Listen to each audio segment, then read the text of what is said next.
Pasar Modal Syariah (ISSI) oleh Jihan Ratna Ayunda Dewana, Nita Akvirayanti, Priska Indasari, Habib Tito Aji, Pranara Fortuna Ramanto, dan Stephen Marcelio. Selamat menyaksikan. Kelebihan pasar modal syariah. Yang pertama, bebas riba. Bagi muslim, praktik riba hukumnya haram, sehingga konsumen muslim di Indonesia cenderung lebih tertarik pada bank syariah karena hal tersebut. Yang kedua, mengedepankan prinsip halal. Jika konsumen berinvestasi pada pasar modal syariah, maka mereka akan terjamin dengan perputaran uang yang halal. Sebab investasi syariah berpedoman dengan cara-cara dan syarat yang mengikuti hukum serta ketentuan dari Islam.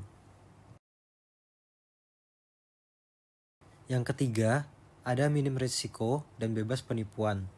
Investasi syariah menggunakan perhitungan berdasarkan unsur kekeluargaan, sehingga dapat meminimalisir resiko yang kemungkinan terjadi dan pelaksanaan dilakukan secara transparan agar bebas dari penipuan. Yang keempat, ada mengedepankan kegiatan sosial. Investasi syariah juga dapat bermanfaat kepada orang lain yang lebih membutuhkan. Dengan adanya investasi ini, dapat meningkatkan kualitas ekonomi Indonesia karena dapat mengurangi pengangguran di Indonesia. Lalu yang kelima, tidak ada praktik gharar dan maisir. Karena investasi syariah berprinsip pada tata cara dan hukum syariat Islam, maka investasi syariah berpedoman pada kejelasan setiap ketentuan yang tertera. Oleh karena itu, pasar modal syariah dapat dikatakan bebas dari gharar dan maisir. Kekurangan pasar modal syariah. Yang pertama, resiko kehilangan modal. Investor juga dapat mengalami kerugian jika nilai turun. Lalu yang kedua, return tidak pasti. Berbeda dengan konvensional, investasi syariah tidak menjanjikan imbal balik yang tetap setiap bulannya. Lalu yang ketiga, berkurangnya nilai real suatu modal investasi.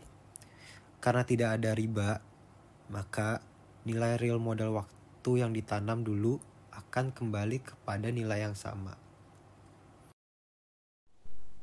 Kelebihan pasar modal konvensional. Yang pertama, pendanaan bagi perusahaan.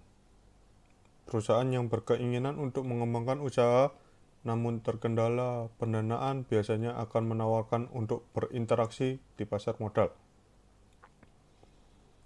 agar memperoleh sumber pendanaan yang cepat dan banyak bagi perusahaan. Sumber dana ini dapat dikembangkan untuk memperoleh keuntungan yang lebih besar pula di kemudian hari, karena merupakan sumber pendanaan yang baik bagi perusahaan yang membutuhkan dana. Yang kedua, indikator perkembangan ekonomi suatu negara. Dalam menghitung pendapatan nasional, investasi merupakan salah satu indikator yang diperhitungkan, sehingga suatu bangsa yang aktif kegiatan investasinya bisa dikatakan baik pula perkembangan perekonomiannya. Yang terakhir, saran investasi masyarakat untuk mendapatkan keuntungan. Apabila masyarakat melakukan investasi dan ternyata perusahaan tempat ditanamkan investasi tersebut mendapatkan untung yang banyak, maka hal ini akan memperbesar kemungkinan untuk memperoleh keuntungan pula, sehingga juga menstimulus pergerakan uang di lapisan masyarakat agar tidak berputar di dalam perusahaan saja. Kekurangan pasar modal konvensional. Yang pertama, belum menyentuh segala lapisan masyarakat. Sayangnya, pasar modal baru dikenal di lapisan masyarakat menengah ke atas. Masyarakat menengah ke bawah umumnya belum cukup mengenal istilah, cara kerja, maupun prosedur untuk terlibat, sehingga perputaran uangnya cenderung di masyarakat lapisan atas saja. Hal ini bisa jadi menyebabkan pertumbuhan ekonomi yang naik secara nominal, namun tidak menggambarkan peningkatan kualitas kehidupan bagi masyarakat dengan keadaan ekonomi kelas bawah. Yang kedua, ketidakstabilan kurs sangat berpengaruh kepada harga saham. Harga saham akan sangat berpengaruh atau bergantung kepada pergerakan kurs. Hal ini disebabkan oleh banyak hal. Salah satunya adalah nilai suatu mata uang terhadap nilai mata uang negara lain. Nilai kurs yang tidak stabil membuat investor menjadi takut untuk berinvestasi di perusahaan negara tersebut, atau bahkan dapat mengalami kerugian. Yang terakhir, tidak seluruh investasi berujung manis. Berinvestasi di pasar modal merupakan hal yang penuh risiko, karena ada kalanya suatu investasi dapat menghasilkan keuntungan dan bahkan menimbulkan capital gain, atau dapat menimbulkan kerugian, karena ternyata usaha yang dilakukan tidak menghasilkan keuntungan sesuai dengan ekspektasi di awal. Oleh sebab itu, melakukan investasi harus siap untuk menghadapi setiap kemungkinan yang akan ada, baik itu untung maupun rugi. Selanjutnya kita akan membahas tentang pasar modal syariah. Pasar modal syariah adalah seluruh kegiatan di pasar modal yang tidak bertentangan dengan prinsip-prinsip Islam.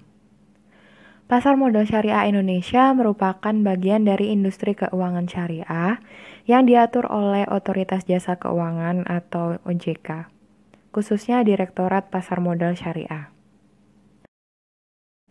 Indeks saham syariah di pasar modal Indonesia terbagi menjadi dua jenis, yaitu Indeks Saham Syariah Indonesia atau disingkat dengan ISSI dan Jakarta Islamic Index atau disingkat dengan JII.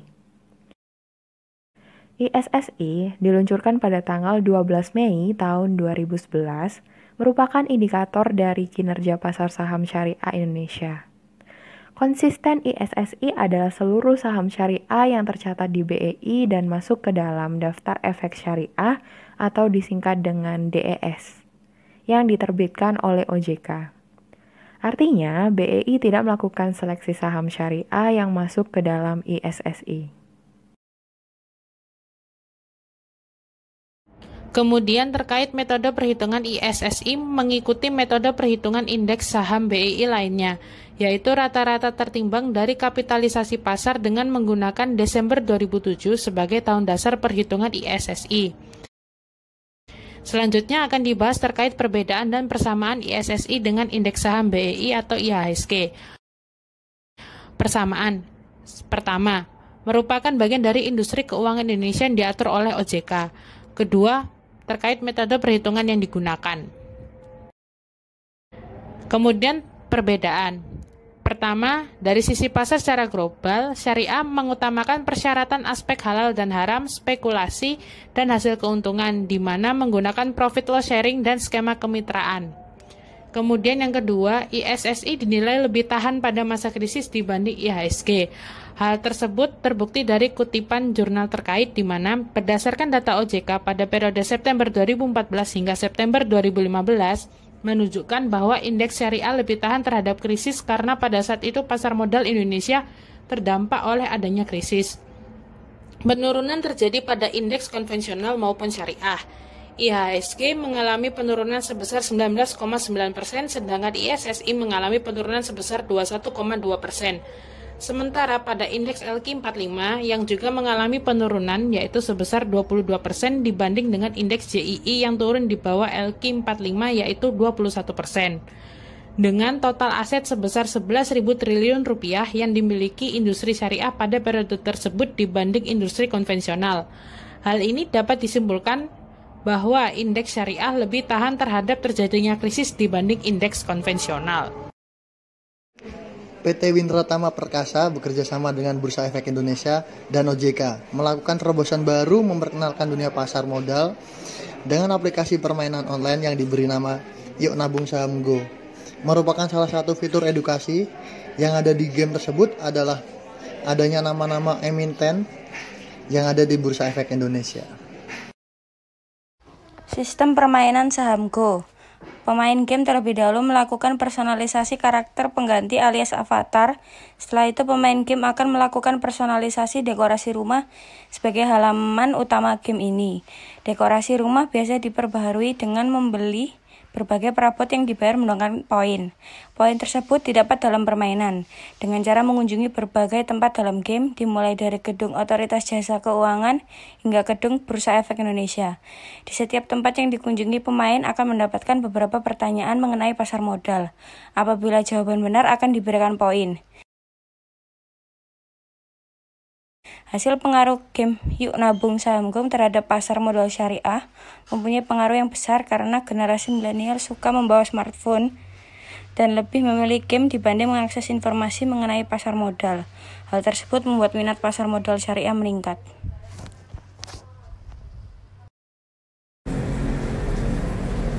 Kesimpulan, jadi pada penelitian pada jurnal Hana 2019 dapat disimpulkan bahwa melalui game menabung saham saja sudah bisa membuat niat membeli saham syariah tinggi. Jika aplikasi tersebut ada versi syariah, diharapkan dapat meningkatkan kehadiran pasar modal di kalangan generasi milenial.